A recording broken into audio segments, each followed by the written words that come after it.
And now, boys, it's time to listen, because coming to the mic is Coach Cal Murphy.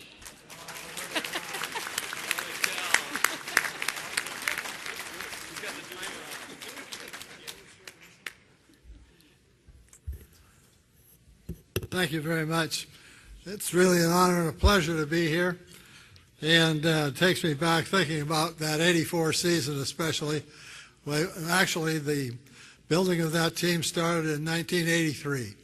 But picking up rejects from Edmonton like Willard Reeves and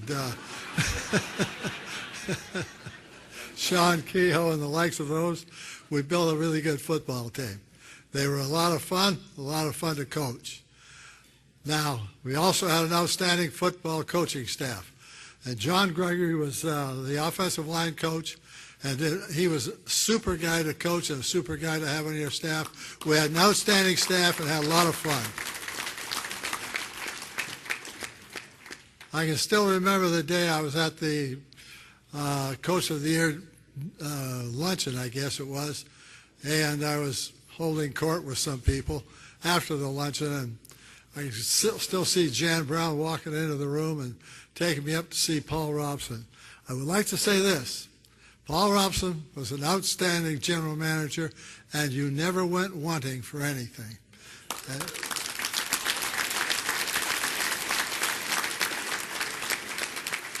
I have to tell you a funny one. Anytime he went to a board meeting, I shuddered, because he'd come in after the board meeting. I remember one time we used to get $15 on the road, the coaches. Big deal. That was over 3 days. At any rate, he comes into my office, and he starts going like this, those little metal things, you know, putting the players down at the bottom. And he says, "These guys have got to go." I go, "Take it from anywhere, but don't take it from football." Next road trip we went on, the coaches say, "Where's the per diem?" I said, "I got a pretty good idea." At any rate, I would like to really thank the football players for what they did that year, and I can still see coming home on that after the Western Final in Vancouver. It was the most electrifying thing I've ever seen.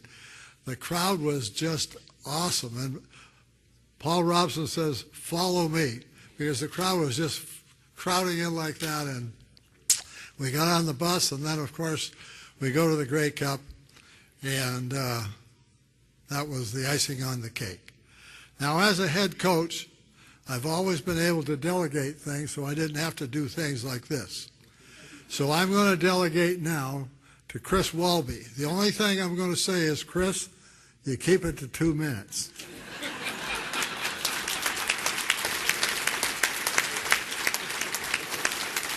Here's a man right here. Is this part of my 2 minutes?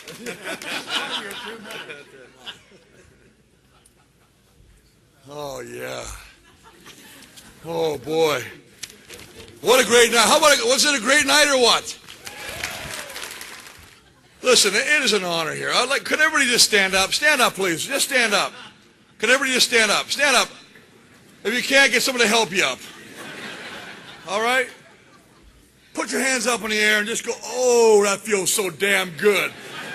Can you say it? "Oh, that feels so damn good." Okay, welcome to Training Camp 1984. That was our stretch. Now,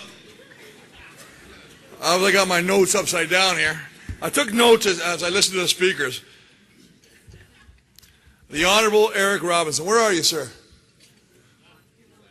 He left already? Well, I got to tell you what, I thought he hit on a key note. He said, you know what, too often we honor people in their past and not in their prime and not now. And that's what we should be doing, is honoring people now. This is 1984 Grey Cup team. That's 26 years ago. I couldn't believe it. I had to look up on a picture to see who was on the team. I couldn't remember my teammates, for God's sakes. Now, I know I got Alzheimer's because they did a study now on CBC saying, you play over 5 years, you shouldn't be alive after my age. So, please, give me some more time, because it might be the last time I talk. I want to introduce a couple players that I think are really neat. Doug McIver right here. Where's Doug? Now, most of you don't know, He's in the new Superman sequel. He's playing Lex Luthor. You're going to make a lot of money. You laugh now, but you're going to make a lot of money.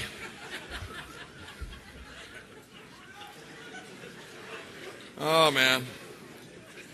What a year 1984 was.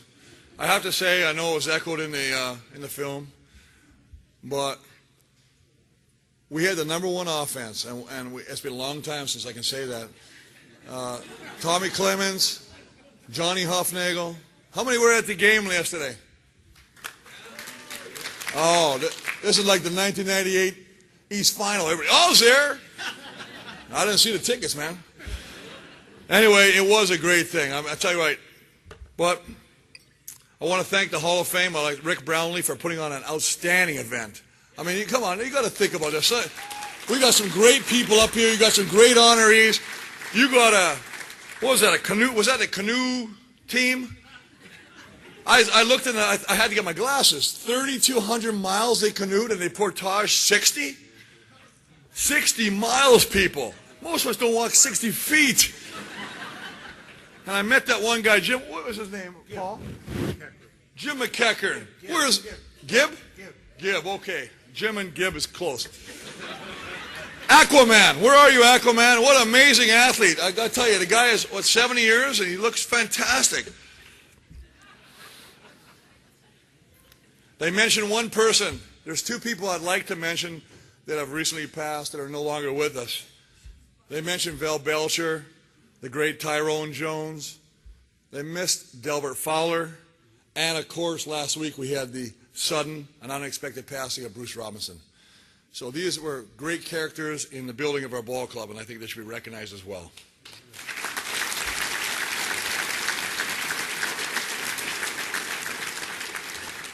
Anyway, 47-17, great team, great players. I wish that everybody here could be with us to celebrate this great night.